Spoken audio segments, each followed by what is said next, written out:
Gonjang-ganjing kasus skincare abal-abal yang membahayakan konsumen kembali memanas. Dr. Richard Lee yang terseret dalam pusaran kisruh panas dengan dokter detektif dipanggil untuk diperiksa polisi terkait laporan Doktif. Tapi benarkah tidak ada kesalahan yang ditemukan untuk menjerat Dr. Richard?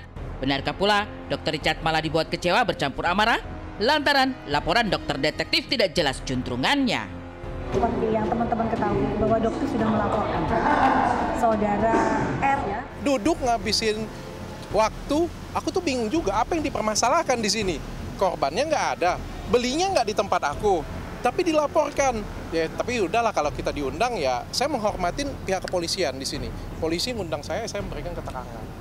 Ya, dengan DNA salmon dan WT, dan ada lagi satu bukti lain yang sudah Doktif laporkan ke Polda Metro Jaya. Doktif mohon dari pihak Kapolda, dari Bapak Kapolda, dari Diskrimum ya, untuk segera menindaklanjuti.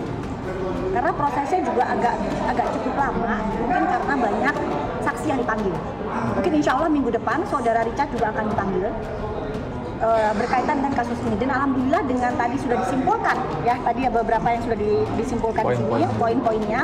Mungkin nanti Doktif akan meminta pendampingan dari BPKM. Dugaan bukti yang dilaporkan dokter detektif untuk seret Richard Lee ke jeruji besi nampaknya tidak terbukti. Ada kecewa bercampur amarah di benak Dr. Richard. Waktu dan tenaga terbuang, Gegara harus penuhi laporan yang tampaknya salah sasaran itu. Lantas, benarkah Dr. Richard siap balik laporkan dokter detektif? Gak bisa spill, tapi mungkin ya jadi kekecewaan aku karena kan waktuku juga padat ya. Waktuku juga padat banget. Aku agak kecewa tadi di BAP.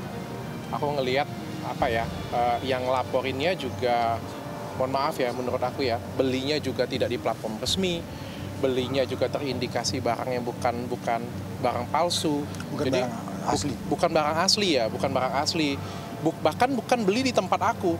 Yang kayak gitu punya bisa dilaporkan, makanya pengacaraku pede, makanya pengacaraku tadi bilang bahwa kita jauh banget dari unsur pidana. Orang belinya aja nggak di tempat aku kok. Tidak ada kotak, tidak ada komposisi, tidak ada pabrik, tidak ada nomor izin edar. Kosongan. Ini adalah WT yang pada saat itu cukup menghebohkan masyarakat Indonesia. Kenapa? Karena ini adalah produk yang lebih ke penjualan stiker kepala pimpinan. Jadi sebenarnya seperti ini. Jadi ini adalah yang dijual, dilaporkan, diizinkan di Badan POM itu hanya bentuk seperti ini kemasannya.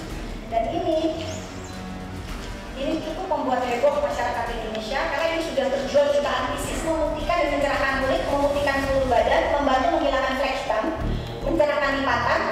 Nah, bahayanya di sini mengandung tomat putih. Nah, di sini ternyata Bapak pimpinan teman-teman tidak ada kandungan tomat putih dan sudah disampaikan oleh press release Badan POM. Dan ternyata kita lihat isinya ya, Bapak pimpinan, ternyata isinya adalah sama. Mungkinkah laporan dokter detektif bukan untuk berantas peredaran skincare abal-abal, tapi disengaja untuk menekan serta merusak bisnis skincare milik Dr. Richard?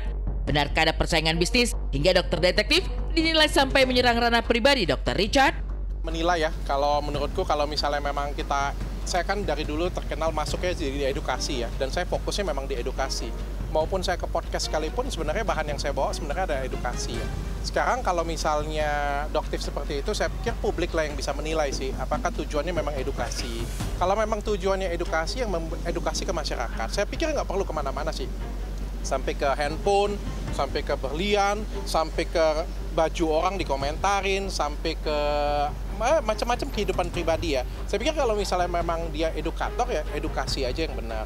Tapi kalau misalnya sudah masuk ke ranah pribadi, saya pikir itu bukan mau edukasi lagi ya. Mungkin mau menghancurkan orang, mungkin terindikasi persaingan bisnis, mungkin terindikasi iri hati. Ya kan, kalau memang saya ya, jujur ya saya nge-review skincare abal-abal loh, polosan merkuri. Yang kita ngomong ini jelas-jelas jahat, tanpa terbantahkan bahwa di dalamnya ada kanker. Saya selalu ngomong ini produk berbahaya, tapi saya nggak pernah ngomong saya serang suaminya, saya sampai serang anaknya, saya sampai serang bajunya, saya serang agamanya, nggak pernah loh. Saya cukup. Kalau misalnya memang Doktif menerima uang 20 miliar, silakan dibuktikan saja kapan transfernya, kapan dokter terimanya. Kan segampang itu sebenarnya. Kalau misalnya itu mau bisa dibuktikan kan silakan. Tapi kalau tidak itu kan pencemaran nama baik. Jadi akan terkena pasal lagi gitu. Jadi sebenarnya ini sebenarnya negara hukum bukan negara barbar, kan negara hukum. Kantor polisi buka 24 jam. Jadi silakan saja dibuktikan, bukan dengan cara yang seperti ini. Ya.